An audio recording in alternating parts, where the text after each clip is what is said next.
Good morning, Internet. This is the old fat dad. Let me show you something.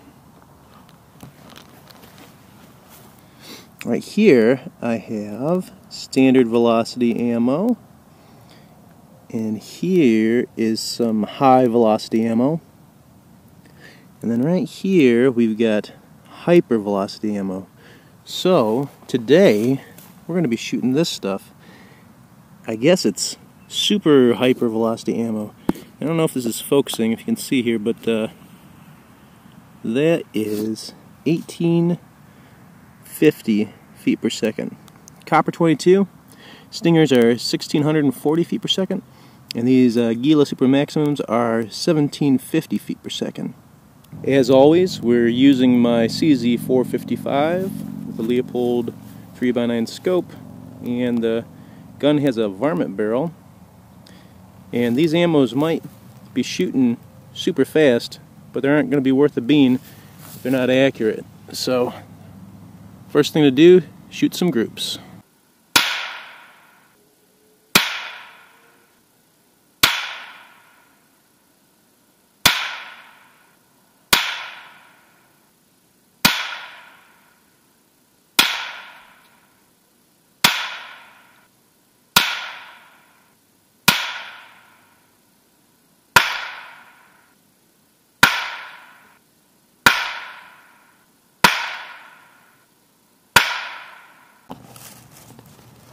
So here are the results.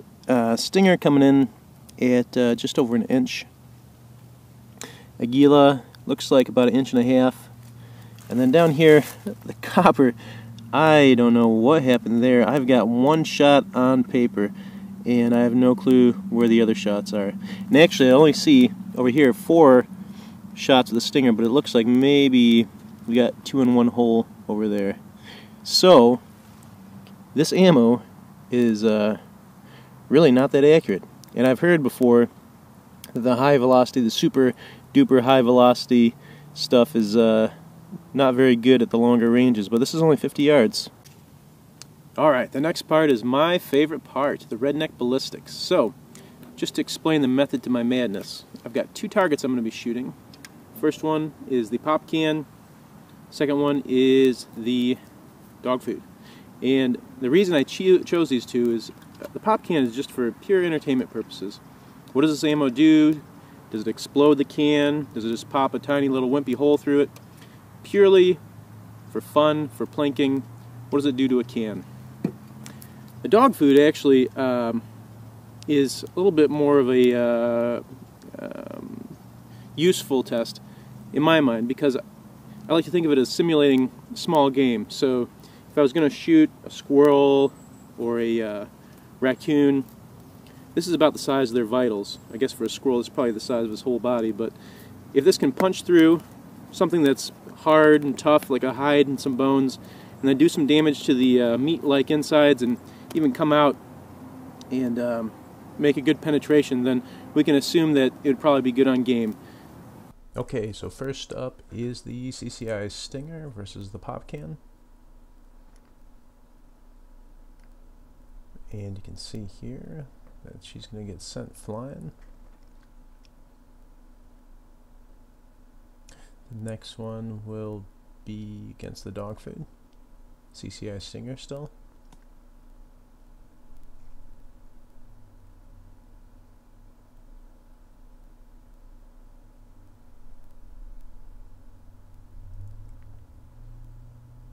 Solid hit, but not a whole lot of jumping with that can there.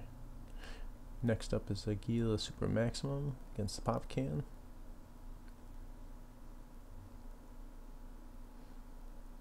Very solid hit.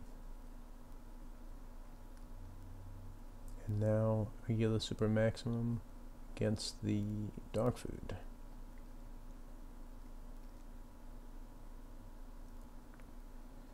There's that high shot, and tore it right across the top.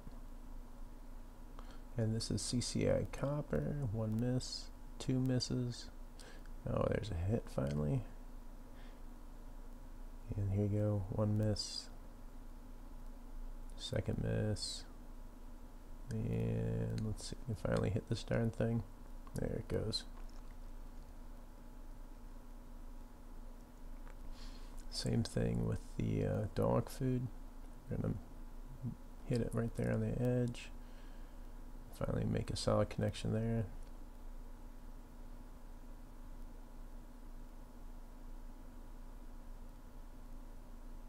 And there she goes.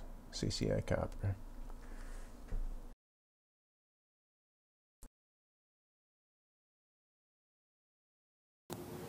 Alright, let's talk about the results of our redneck ballistic test. Over here is the Stinger. Blew up that Popcan very nicely. And the dog food, no real explosive results, but total penetration, I don't know if you can see how bad this can is bulging, but definitely went through and did its job. Next up is the Aguila Supermaximum. The can also torn up very nicely. Now the dog food, I think I definitely hit high on it. And you got much more explosive results than the Stinger, but I'm going to say that's totally the result of me hitting the very top edge of it. But it did a number on the inside, came out the back, bulged out the back. Again, I think very effective for using on small game. And finally, the Copper-22.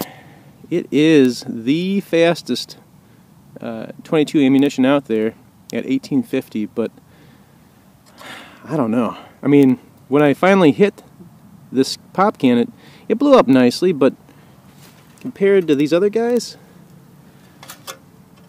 not that great. I had to take 2 shots, well I probably took about 4 shots before I finally hit it on this dog food. Again, it went in on the top there and cut a nice little channel and came out.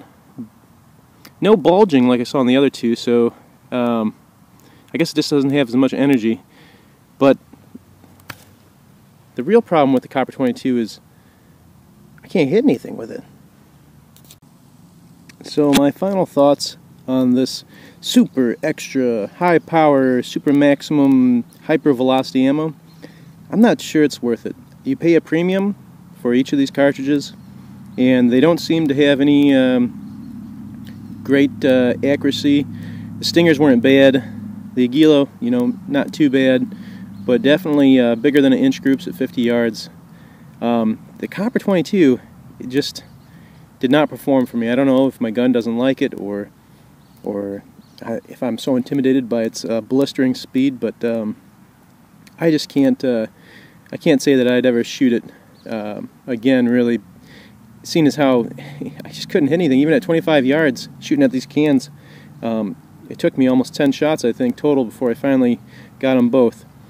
The one thing that this does have going for it, the Copper-22, is that it's the only 22 ammo that is completely made out of copper. So if you are in a place that doesn't allow lead bullets anymore, I think this is really your only option. And unfortunately, it doesn't seem to be a very good option. Thanks again for watching my comparison of CCI Stingers, CCI Copper-22, and Aguila Supermaximum. Please enjoy some footage of some graphic gored abuse on your way out.